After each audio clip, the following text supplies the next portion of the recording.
श्री शिवाय नमस्तुभ्यम। हर हर महादेव। दोस्तों, आप सभी लोग जानते हैं कि 27 जून 2025 यानी शुक्रवार को पड़ रही है आषाढ़ महीने की द्वितीय तिथि। और दोस्तों, ये वो तिथि है जो आषाढ़ महीने में पड़ने वाली सबसे बड़ी तिथि है, क्योंकि यह शुक्रवार के दिन पड़ रही है और इसका बहुत ही बड़ा और विशेष महत्व होता है। पूज्य गुरु जी ने कहा है, अगर कभी भी मौका लग जाए और आषाढ़ महीने की गुप्त नवरात्रि द्वितीय तिथि शुक्रवार को पड़ जाए तो आप लोगों को 31 चावल के दाने का उपाय तो अवश्य ही करना चाहिए। इन दोनों का संयोग बहुत ही कम आता है। और दोस्तों, पूज्य गुरु जी ने अपनी शिव महापुराण की कथा में बताया है, इस दिन आपको 31 चावल दाने वाला उपाय तो अवश्य ही करना चाहिए, क्योंकि ऐसा दिन पूरे साल में सिर्फ एक ही बार आता है। और दोस्तों, आप सभी लोग जानते हो कि गुप्त नवरात्रि शुक्रवार का अगर सबसे बड़ा कोई उपाय है तो वो 31 चावल के दाने वाला उपाय है।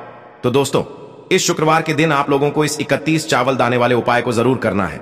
बहुत सारे लोग होंगे जिन लोगों ने इस उपाय को न किया हो, मतलब पूरा साल निकल गया और उन्होंने किसी भी दिन इस 31 चावल दाने वाले उपाय को न किया हो। पर दोस्तों, आपके पास एक आखिरी मौका बचा हुआ है जो कि 27 जून के दिन है। तो इस दिन आप लोगों को इस वाले उपाय को जरूर कर लेना है। भले ही आपने पूरे साल भर इस उपाय को ना किया हो, पर अगर आपने इस आषाढ़ महीने के शुक्रवार के दिन अगर इस वाले उपाय को कर लिया तो आपको इस उपाय को करने का वो फल मिलेगा जिसकी आपने कभी कल्पना भी नहीं करी होगी। इसीलिए आप लोग इस वाले उपाय को एक बार जरूर कर लेना, ताकि आप लोगों के हाथ से यह मौका ना जा सके और आपको इस उपाय को करने का फल मिल सके। दोस्तों, यह उपाय पंडित जी ने अपनी अभी की ही शिव महापुराण की कथा में बताया है। जिस उपाय को आज हम आपको बहुत अच्छे से समझाने वाले हैं, इस वीडियो को देखने के बाद इस उपाय को समझने के लिए आपको कोई और वीडियो को देखने की जरूरत नहीं पड़ेगी। तो चलिए दोस्तों, उपाय को शुरू करते हैं। देखिए, यह इस आषाढ़ महीने के शुक्रवार के दिन यह इतना खास होता है, इतना महत्वपूर्ण होता है। देखा गया है कभी कभी बड़े बड़े पूजा पाठ अनुष्ठान से जो मनोकामना पूर्ण नहीं होते, वो इस आषाढ़ महीने के शुक्रवार द्वितीया के दिन एक छोटे से उपाय करने से ही आपकी मनोकामना पूर्ण हो जाती है। और बहुत सारे लोगों ने इस उपाय को किया भी है और उनको इस उपाय को करने का फल भी जरूर मिला है। अगर आप लोग भी इस उपाय को शुक्रवार के दिन करना चाहते हैं तो आप इस उपाय को पहले अच्छे से समझ लेना, सुन लेना, उसके बाद करना। आपको इस उपाय का फल जरूर मिलेगा। और इस उपाय को कर लेने से आपके घर में चाहे किसी भी प्रकार की दुख और समस्या क्यों ना चल रही हो, आपको उसका कारण भी नहीं पता है कि भाई यह समस्या किस कारण से चल रही है, उसका कुछ भी कारण हो सकता है, जैसे पितृदोष हो सकता है या किसी भी तरह का मंगल दोष भी हो सकता है। तो इस दिन आप लोगों को यह वाला उपाय कर लेना है। ये एक ऐसा उपाय है जिस उपाय को अगर किसी विशेष दिन पर किया जाए तो भाई उस विशेष दिन का जो है वह तो हमें मिलता ही मिलता है, पर हमने उस दिन पर इस उपाय को किया है तो हमें उससे भी बड़ा फल मिलता है, और फल बहुत जल्दी मिलता है, क्योंकि आप इस उपाय को बहुत ही बड़े और विशेष दिन पर कर रहे हो। तो चलिए अब उपाय के बारे में बात करते हैं, लेकिन उससे पहले आप लोगों को यह जानना आवश्यक है कि आखिर यह उपाय किस समय करना है, किसको करना है और कैसे करना है। तो चलिए हम आगे आपको वीडियो में एक एक करके बता देते हैं। लेकिन उससे पहले अगर आप लोग हमारे चैनल पर नए हैं तो हमारे चैनल को सब्सक्राइब कर लेना और इस वीडियो को लाइक करके कमेंट बॉक्स में श्री शिवाय नमस्तुभ्यम ओम नमः शिवाय जरूर टाइप कर देना। और अपने फायदे के लिए, गरीबी दूर करने के लिए इस वीडियो को पूरा देख कर जाना, तभी आपको लाभ की प्राप्ति होगी। यदि आज आपने वीडियो को बीच बीच में से देखा, काट काट कर देखा, तो आपको जीवन में कभी सफलता हासिल भी नहीं होगी।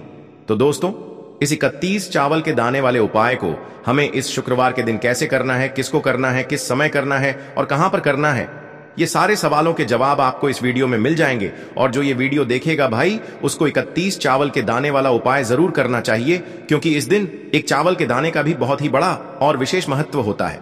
और जब बात आ जाए 31 चावल के दाने की, तो ये सोने पे सुहागा वाली बात हो जाती है और ये एक बहुत ही बड़ा उपाय हो जाता है इस शुक्रवार द्वितीया तिथि का।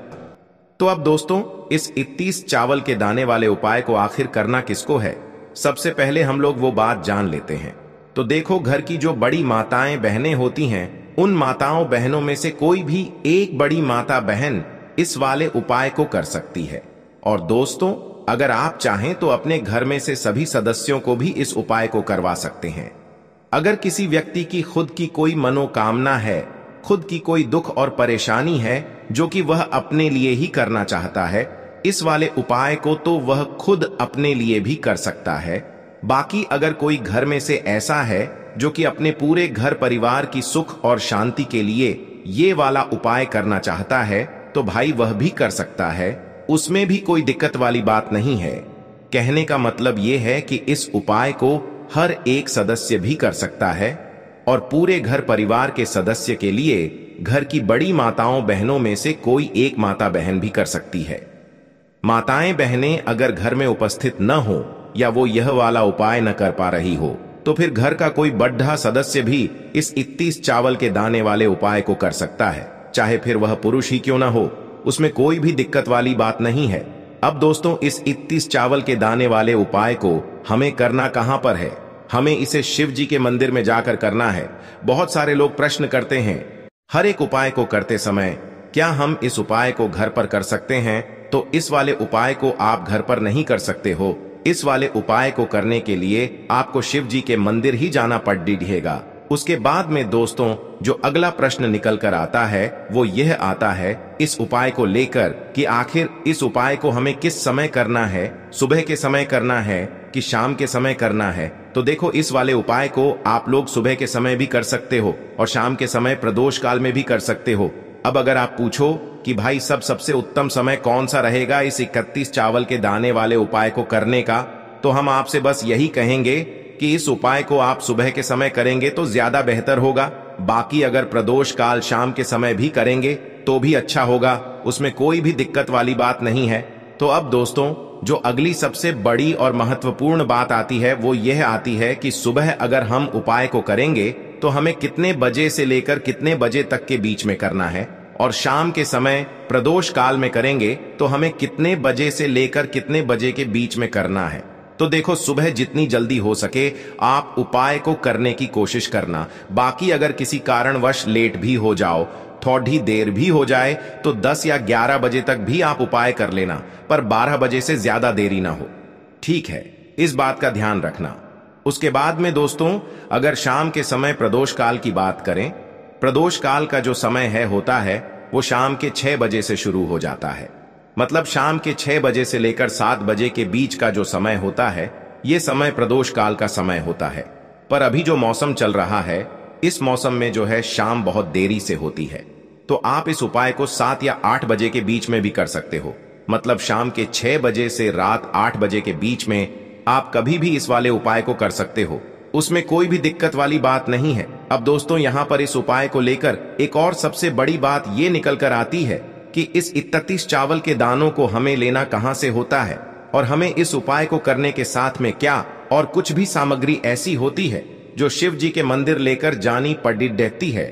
तो देखो, यहां पर हम आपको बता दें, सबसे पहले आप लोग यह जान लो कि यह जो 31 चावल के दाने वाला उपाय है, सिर्फ और सिर्फ आप उपाय की सामग्री लेकर कभी भी शिव जी के मंदिर मत जाना, क्योंकि हमें भगवान के सामने ये नहीं दर्शाना है कि अगर हम भगवान शिव जी के मंदिर आए हैं तो अपने फायदे के लिए आए हैं। तो इसलिए जो भी पूजन सामग्री है, उपाय सामग्री है, 31 चावल के दाने, इसके साथ में आपको पूजन सामग्री भी जरूर लेकर जाना है।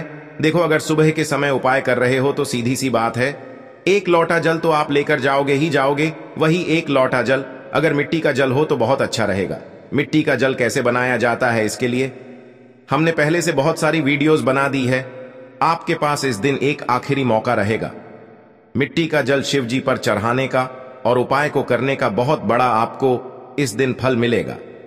तो इसीलिए इस दिन हो सके तो भाई मिट्टी का जल चढ़ाना तो अपने साथ में कम से कम 1 लोटा जल तो आपको लेकर जाना ही जाना है। अगर मिट्टी का जल नहीं है तो घर का जल भी आप इस्तेमाल कर सकते हो।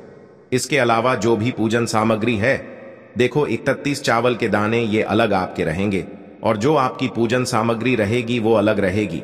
पूजन सामग्री में आप जो भी चीज लेकर जाना चाहे वो लेकर जा सकते हैं। एक बेलपत्र भी लेकर जा सकते हैं, उसमें कोई भी दिक्कत वाली बात नहीं है। वहीं अगर हम बात करें शाम के समय की, तो शाम के समय शिव जी पर जल नहीं चढ़ता है।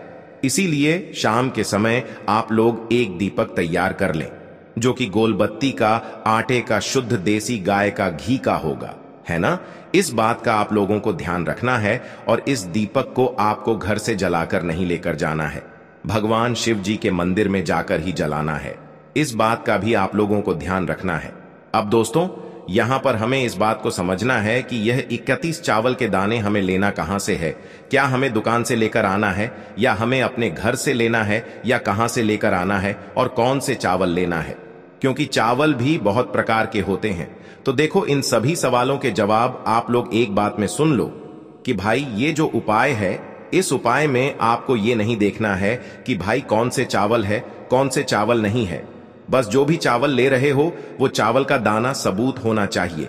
मतलब साबुत होना चाहिए, टूटा हुआ नहीं होना चाहिए, कटा पिटा नहीं होना चाहिए। ये बात आपको ध्यान रखना है। बाकी आपका चावल बासमती हो या सादा चावल हो या कोई सा भी चावल हो, उसमें कोई भी दिक्कत वाली बात नहीं है। तो सीधी सी बात है कि आपके घर के रसोई घर में जहां पर आप भोजन बनाते हो, वहां पर जो भी चावल आपके उपस्थित हो, उन चावलों में से अपनी एक कटोरी भर लेना या एक मुट्ठी चावल अलग से निकाल कर रख लेना, क्योंकि हम 31 चावल ही यहां पर इस उपाय में लेने वाले हैं।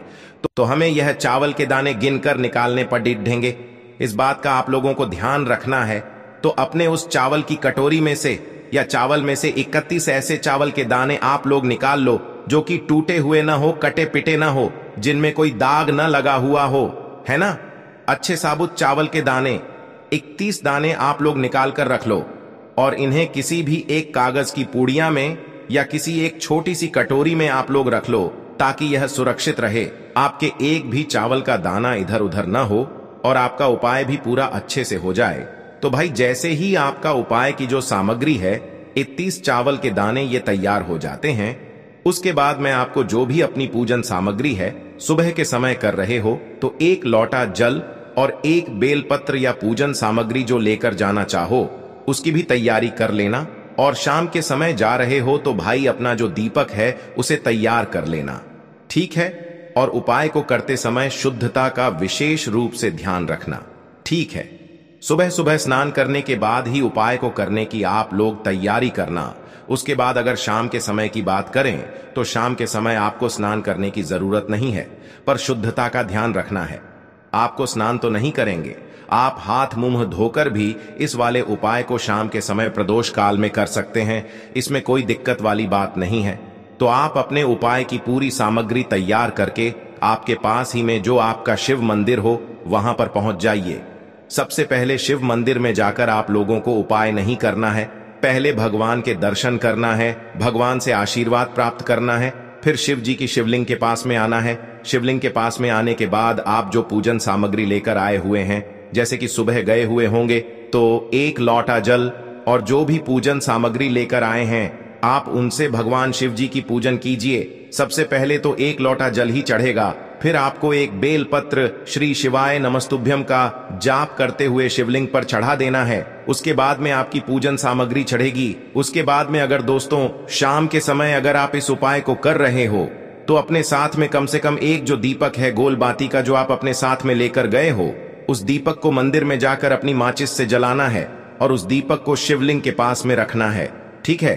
इस दीपक को रखने के बाद ही आप लोगों को अपना ये वाला उपाय शुरू करना है और दीपक को ज्यादा पास में मत रखना, वैसे भी गर्मी पड़ रही है, भगवान शिव जी को आंच नहीं लगनी चाहिए, है ना। तो भाई जैसे ही आपकी पूजा अर्चना हो जाती है, आप भगवान शिव जी को प्रसन्न कर लेते हैं, उसके बाद में शिवलिंग के पास ही में आप कहीं पर बैठ जाइए। सामने या आसपास जिस जगह पर आपको बैठना हो वहां पर बैठ जाइए और अपने वह 31 चावल के दाने अपने सामने निकाल कर रख लीजिए, क्योंकि अब यहां पर उपाय को यहां पर करने की आपको तैयारी करना है। और इस तरीके से जब आप उपाय करेंगे, पूजन सामग्री करने के बाद, पूजन अर्चना करने के बाद, तो आपको उपाय का फल बहुत जल्दी और बहुत बढ़ा होकर मिलेगा। तो अपने 31 चावल के दाने अपने सामने निकाल कर रख लेना और यह जो उपाय है यह आपकी सीधे हाथ की हथेली से होगा, इसलिए इस बात का भी विशेष रूप से ध्यान रखना है। तो सीधे हाथ की हथेली का प्रयोग करके ही आप लोग अपना इस वाले उपाय को करना। अपने सामने जो भी आपकी कागज की पुड्डिया है उसको खोल कर रख लो, या कटोरी है तो भाई उसे अपने सामने रख लो और अपने वह 31 चावल के दाने निकाल लो, ठीक है। उसके बाद में दोस्तों अब आपको क्या करना है कि शिवलिंग आपके सामने होगी, तो आपने वह 31 चावल के दाने एक एक करके जहां पर आपने बेलपत्र चढ़ाया है, आपको शिव जी के शिवलिंग के ऊपर चढ़ाना है। कहां पर चढ़ाना है? शिवलिंग के ऊपर चढ़ाना है और कहीं पर भी नहीं चढ़ाना है। आपको अपने हथेली से तो शिवलिंग के ऊपर चढ़ाना है, भले ही फिर वो अपने आप जलाधारी पर गिर जाए या मतलब वहीं पर गिर जाए, उसमें कोई दिक्कत वाली बात नहीं है, पर आप चढ़ाओ शिवलिंग के ऊपर ही। तो आपको क्या करना है, अपना पहला चावल का दाना उठाना है, श्री शिवाय नमस्तुभ्यम बोलना है और शिवलिंग पर चढ़ा देना है। इसी तरीके से दूसरा चावल का दाना उठा है, शिवलिंग पर चढ़ाना है और मंत्र बोल देना है। और फिर तीसरा चावल का दाना उठाना है, श्री शिवाय नमस्तुभ्यम बोलना है और चढ़ा देना है। इसी प्रकार से आपको पूरे 31 चावल के दाने एक एक करके शिव जी के शिवलिंग के ऊपर चढ़ाना है और भगवान से प्रार्थना करते जाना है। मतलब प्रार्थना तो आपको आखिरी में करना है, पर हर एक चावल के दाने को चढ़ाते समय श्री शिवाय नमस्तुभ्यम जरूर बोलना है। उसके बाद ही में यह चावल का दाना शिवलिंग के ऊपर आपको चढ़ाना है। जैसे ही आपके 31 चावल के दाने शिवलिंग के ऊपर चारच जाते हैं, तो भाई उसके बाद में आपको क्या करना है? भगवान से अपनी मनोकामना बोलना है। मनोकामना भी कब बोलना है? जब आपका 31 चावल का दाना आपके सीधे हाथ की हथेली में हो और आप उसे चढ़ाने के लिए जा रहे हो। श्री शिवाय नमस्तुभ्यम बोलकर उस आखिरी चावल के दाने को शिवलिंग के ऊपर चढ़ा देना और भगवान से फिर अपनी वह मनोकामना बोल देना, जिस मनोकामना के लिए आप लोग अपना यह वाला उपाय कर रहे हो। जिस भी दुख और परेशानी के लिए आप लोग अपना यह वाला उपाय कर रहे हो, उसके बाद में जैसे ही आप अपनी मनोकामना बोल देते हो, आपका यह वाला उपाय पूरा हो जाता है। पर दोस्तों, उपाय को करने के बाद आप लोगों को 2 मिनट भगवान शिव जी के मंत्र का जाप जरूर करना है और मंत्र का जाप करने के बाद भगवान से एक और बार प्रार्थना करना है अपनी मनोकामना के लिए या अपनी जो भी दुख और परेशानी है उसके लिए। इसके बाद में आप लोग भगवान को देखकर भगवान से प्रार्थना करके उनसे आशीर्वाद लेकर वहां से उठ सकते हैं और अपने घर पर जा सकते हैं। बस दोस्तों, यहां पर यह वाला उपाय पूरा हो जाता है। इस तरीके से जो भी व्यक्ति छोटी छोटी चीजों का ध्यान रखते हुए इस 31 चावल के दाने वाले उपाय को करेगा, निश्चित सी बात है उसे उसकी मनोकामना जल्द ही पूर्ण होगी और जो भी दुख और परेशानी है वो भी बहुत ही जल्दी दूर होंगे। और दोस्तों, अगर आपको हमारी ये वीडियो पसंद आई हो तो हमारे इस वीडियो को लाइक और चैनल को सब्सक्राइब जरूर करें। हर हर महादेव, ओम नमः शिवाय। आपको लेना है एक गोल बाती का दीपक। आप चाहें तो मिट्टी का ले सकते हैं या फिर घर से शुद्ध आटा मढ़कर उसका दीपक आप तैयार कर सकते हैं। इसके बाद आपको लेना है शुद्ध गाय का घी। अगर वो नहीं है तो कोई भी देसी घी इस्तेमाल कर सकते हैं, जिससे आपको दीपक प्रज्वलित करना है। देखो, अब ये सब सामग्री लेकर आपको जाना है प्रदोष काल में आपके घर पर तुलसी जी के घेरे के पास में। देखो, ये उपाय तो आपको अवश्य करना है। देखो, वहां पहुंचकर सबसे पहले वो दीपक आपको प्रज्वलित कर देना है और ओम नमो भगवते वासुदेवाय नमः का 11 बार जाप करना है। उसके बाद आपको अपने सीधे हाथ में थोड़ी हल्दी लेकर उस दीपक में अपना नाम और गोत्र बोलते हुए डाल देना है। उसके बाद माता लक्ष्मी से आपको प्रार्थना करना है कि हे महालक्ष्मी, हमारी सभी दुख तकलीफों को दूर करो। हे महादेव, हमारे सब दुख कष्टों को खत्म करो। इस भावना से आपको ये उपाय करना है। चलिए अब बात कर लेते हैं दूसरे उपाय की। दोस्तों, आप सभी जानते हैं कि सोमवार का दिन समर्पित होता है भगवान महादेव को, यानी कि भगवान पार्वती को सोमवार का दिन